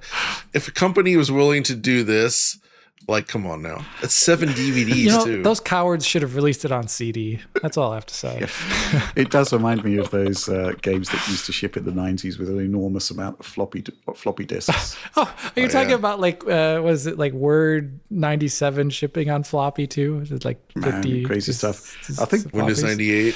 Yeah, it's like also 40 floppy. or 50 It's floppies. also ridiculous. Yeah. John, I think I've got my head around what Alan's talking about with limited collector's editions. People basically buying up limited collector's editions just to flog them on eBay. Seems to be a separate topic somewhat, because I don't think there's been any announcement for a limited collector's edition for GTA 6. But what do you make of that? Limiting it to buying from the PlayStation Store, I don't think it's a great solution. I don't think so. I think it's just something retail has to try to manage, but there's only so much you can do to mitigate this before you start interfering with normal customers and making things inconvenient for them. Yeah. So it's a tough one to solve. My sort of thing is that basically you kind of have to be there hour one with pre-orders on stuff that people really, really want. I mean, basically whenever like a new console comes along, we have no guarantee that we're actually going to get the units we need, right? So basically I go to every single retail store in the UK that's got a pre-order and I put a pre-order in. If I don't need them, I cancel them pre-shipping, right? But you kind of have to be there right at the very, very beginning. And I think it's probably the same thing here. If you want it that much, you've really got to sort of be there right at the very, very beginning. Let's move on. Question from Paul Calamata. Last week, a widely circulated report from an industry analyst suggested that Sony may be looking to lengthen the current PS5 life cycle by a couple of years and not release a PS6 in 2027 as would be expected. If this speculation is correct, what do you see as a more likely scenario with regards to the specifications, the technical specifications of the PS6? A console comes out in 2029 with the same chipset it would have shipped with in 2027 and is less cutting edge technologically. Or B, the delay alters the target spec and Sony pushes for more advanced technology, perhaps the next RDNA technology. For a start, I think you've got to sort of take anything a quote-unquote industry analyst says, how good is their track record? I think you've got to look at that. Is there any suggestion that they do actually have insider sources? Or is it just kind of like a hot take even, based on what's happening in the sort of current crisis we have with semiconductors? Just don't really know. I would be really, really surprised if there was a massive delay to the extent being suggested here, like 2 years. Don't really see that, but nothing can be ruled out at this point. I think I don't know what you think, but John, but you could possibly revise the processor with additional features, but the cost of actually designing and putting a chip through a sort of pre-production phase is so incredibly expensive that I don't really see that a full redo with a new RDNA feature set is actually doable. Mm-hmm. They could just slap a Jaguar in there. Yeah. That is really difficult. You're right, because this process happens so early in the design of a console. You can't just say, well, we got a couple more years. Let's just up. Yeah, let's just tear up everything we've done and you know. It's not going to work. It's not like that. But at the same time, I mean, I would assume that, like many others, they didn't really see a lot of these cost increases coming. And in addition, I mean, I would argue we're at a point where, like, the PS5 still doesn't feel like it needs to be replaced. You know what I mean? Right. Like, when you look at the overall market, you got Switch 2 that's now a big success and significantly less powerful, but more than adequate. Like, it's great. The Series S and Xbox doesn't matter as much anymore, I would say, in that market, but we are seeing the rise of lower powered PCs, specifically with the handhelds that games now need to scale to, right? And that's actually, like, a lot of those are lower spec than even the Series S. So I feel like just with the way PC or gaming has been going, we've been pushing more towards these lower spec devices, and like the high end is becoming unobtainable. Right. Mm-hmm. It's becoming too expensive in the PC space as well. So, like, what are developers going to target? Their games are already taking a lot longer to make than they used to. So, like, a 5-year console generation is just about enough for, like, creating one game for a lot of these studios. So, like, it just makes sense to me to keep extending the generation further. But if they've already done the work towards PS6, it would be really difficult and expensive to sort of walk that back and then try to push the generation out further. Yeah. Yeah. Because you couldn't just arbitrarily respec everything. There is a precedent that we can discuss, though, which is that we are fully aware that there were PS5 development kits that went out without support for hardware accelerated ray tracing. And that was added in the final design of the SoC. The extent to which that is just a factor of the production process of those pre-production kits versus, actual intent to ship a console without ray tracing, we just don't know. But that did happen. So that, there was respun silicon that had added features. And there was also, I think, this one is on the record from Mark Surley talking about how the Kraken hardware decompression was a late feature that was added. I think that is on the record. I might be wrong there. What's your take on this, Alex? Yeah, I mean, if it comes out in 2027, it seems like it would be unreasonably expensive given the current state of the world. So, but at the same time, they still have PS5s left to sell, right? Mm-hmm. There's still presumably market out there if they're selling at a similar rate to PS4, that they could still be converting consumers from the previous generation, gathering more consumers that haven't invested in a console before in the current life cycle. So I'm also kind of the opinion that 2027 starting to make a lot less sense at least from a market perspective. From a technological perspective, I can actually see the PS5's exhaustion. Like, yes, it runs games at 60 FPS, but you load up a UE5 game on them, you could definitely see at 60 FPS that, like, image quality isn't so hot.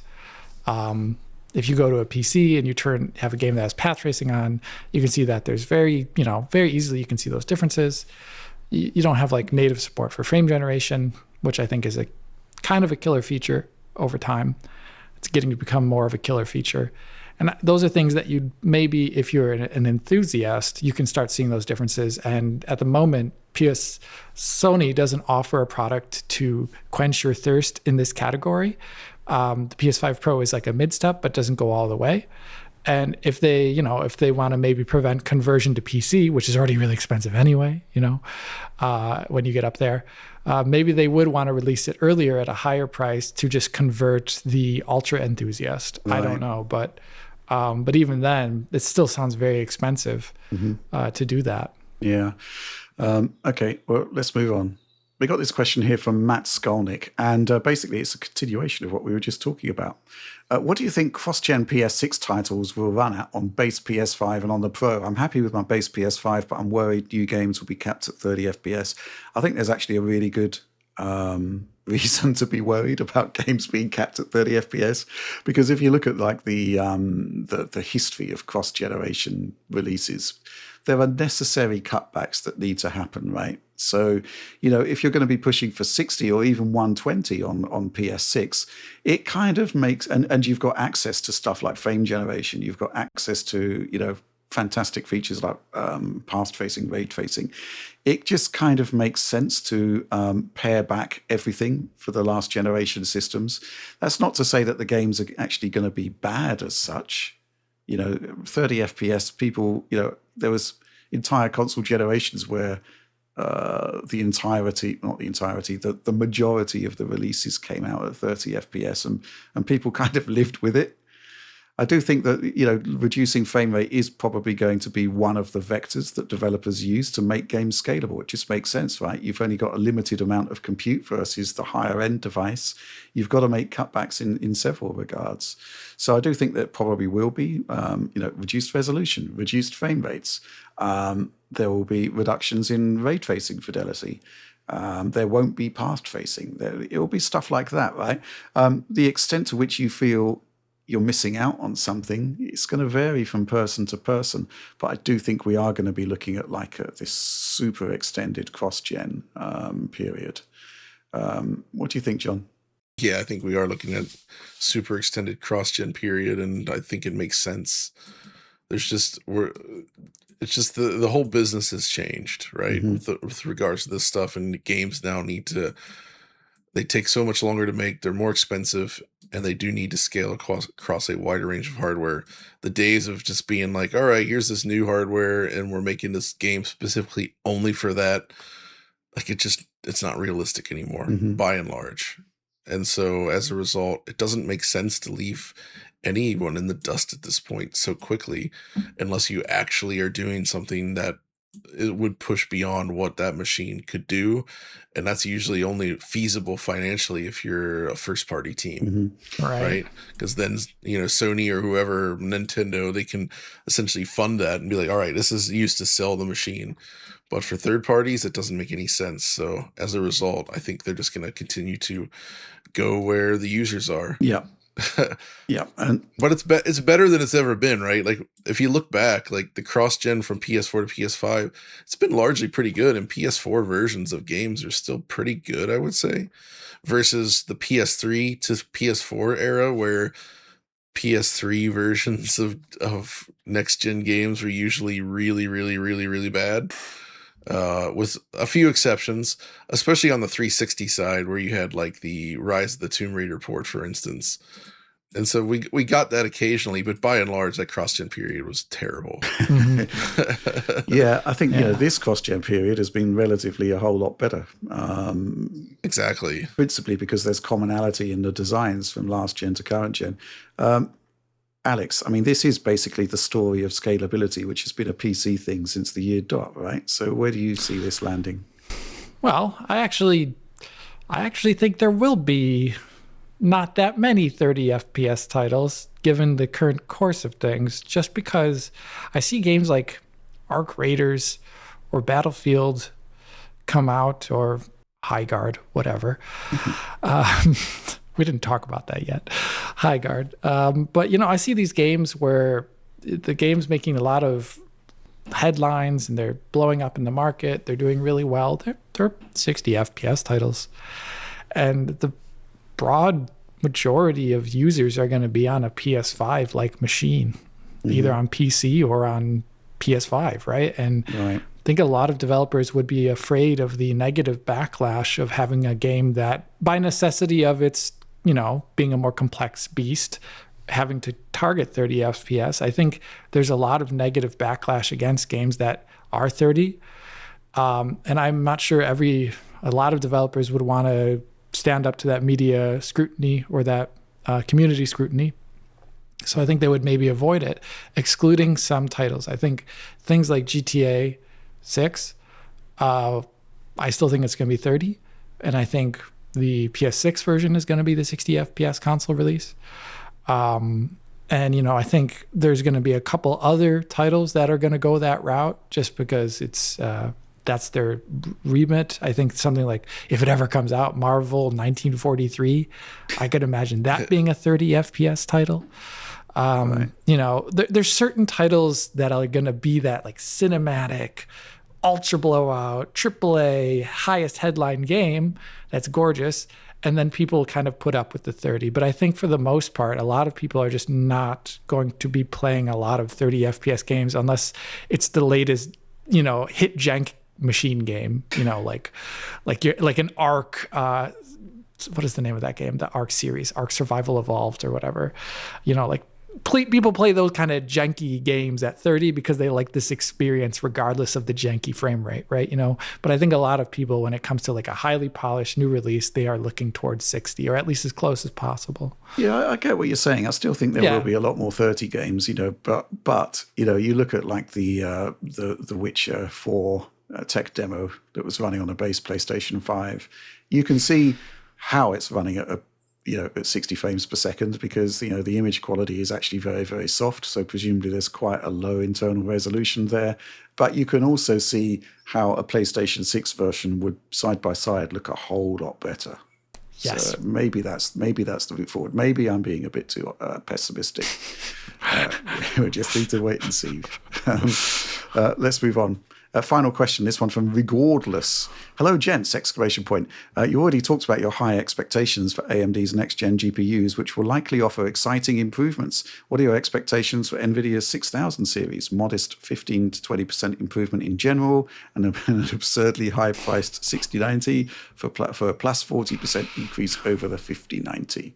Wow. So there's a difference here between 50 series versus 40 series, because we are going to be presumably on a new process node, which is one of the reasons why we are quite excited about RDNA 5, right? Because that's understood to be on 3 nanometer. And whenever a new process node comes along, you do expect to see like really, a step change in things like performance. And the thing is, you look back to 40 series where we moved to 4 nanometer and you got that extra performance, but you had to pay for it. So the question of what the percentage improvements are is actually a bit of a moving target because you don't know what the prices they're going to be charging for them are. And again, we've just talked about the situation with the rumored situation with the fact that RDNA 5 will only be on higher end mobile processors. And it may well be that we're looking at another sort of 40 series moment here. So, a potential 6070 minus a 5070 could be any number of things. It would likely be a product that's aimed at a price point as opposed to specifications. Yes. There will be continued improvements in machine learning based features. That's clearly the angle for improvement there. FSR Redstone and the makeup that we're aware of with RDNA 5 talks about is basically more of a holistic design that isn't about just increasing shaders and getting huge performance boosts because, it doesn't work anymore. So it's really difficult to say what the percentage increases are going to be. I expect it to be probably a more robust architecture than Blackwell was, which didn't seem to, shift the bar that much or raise the bar. What do you think, Alex? I think we're going to see those gen-on-gen increases. Now, whether a 6070 performs like a 5070 Ti or a 5080, I'll leave that up to the bean counters at Nvidia to decide, because I think, like Rich said, it's going to target a price above all else, and then it's going to have whatever performance is dictated by that price, which is obviously less stellar than it would have been in the past, where we saw these large gains from that 70 series, as Rich just talked about his video, like the 2070, 3070, 5070 jump is actually quite large over time. When you look at it, it's actually pretty nice. But I'm not sure if that's the current environment we live in. Instead, I think we're going to see small architectural changes that offer like new realms of computing to open up stuff. So there's aspects of ray tracing, for example, that still are not accelerated in a great way, like BVH building and BVH refitting, and all of that is all done through normal compute on the GPU. And as we know from like imagination technology, there are ways actually to hardware accelerate aspects of that. And I still think we're going to be moving more in that more specialized hardware acceleration era to just make better usage of the transistor resources we have. So I think that's what we're going to see there. I think so that there's going to be more specialized ray tracing acceleration. they already, with Blackwell, they did offer in, linear swept spheres, and it's really only been used in like, what, 2 titles maybe at most. And I think if that is brought into DirectX, which I hope it would be, then we'd see like more things like that, or just general accelerations, because right now the BVH builder is a black box on the Nvidia AMD, well, less so on the AMD side, OpenISA and all that, but like, and the Intel side. And under that black box, they can actually innovate and just accelerate their stuff in a hardware way instead of just doing it in software. But right now, I think the reason why they haven't done it is probably because they still are looking for the best way to do BVH in general, but things like that. But then you move over to machine learning, and I think if they beef up a tensor core, they can create good reasons to use that beefed up tensor core. And they kind of are doing it with DLSS, ray reconstruction, and 4.5 right now. Obviously, we've seen some of the, I would say, growing pains with that technology, as my most recent preset M video points out. But I think if you can increase image quality in general by utilizing a highly specialized unit, I think that's all for the better. So I think it's going to be like that, but I don't think it's going to be, like your GTX 970 kind of moment or anything like that. Yeah, I think we're basically aiming for a future where machine learning does a lot of heavy lifting. I mentioned that in the 70 series video that I just put out. I mean, you're looking at stuff like dynamic frame generation, and your interview actually with Tom Peterson, Alex from CES, it's basically a different type of performance, right? It's a different way of presenting more immersive scenarios, really. What are you expecting from 60 series there, John? We've been talking about it all episode, but the elephant in the room is just the cost of everything at this point. And it's really hard to imagine what this is going to be like in terms of how can they produce something like this? When is it going to be even a product that could be sellable to the general public? Yeah. And as I mentioned earlier, we're actually seeing more of a shift back in terms of capabilities away from the high end.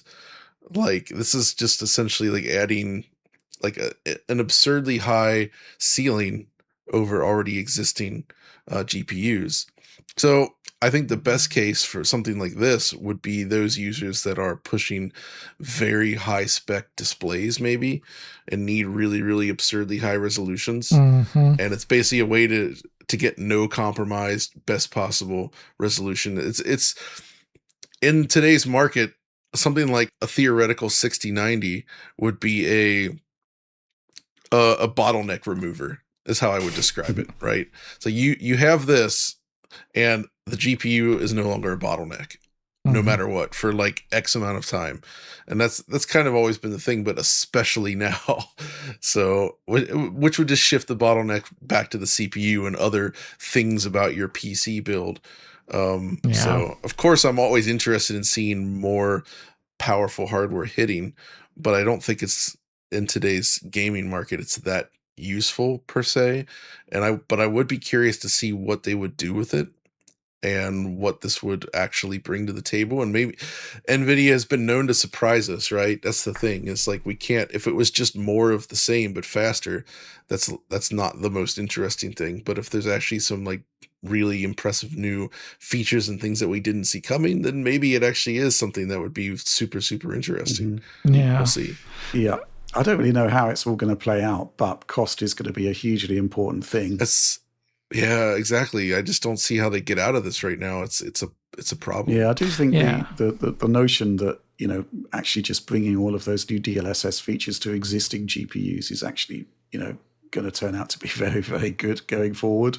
The question is the extent to which you actually will need a new GPU, the extent to which new features may be gated towards 60 series may actually prove to be more impactful in the longer term.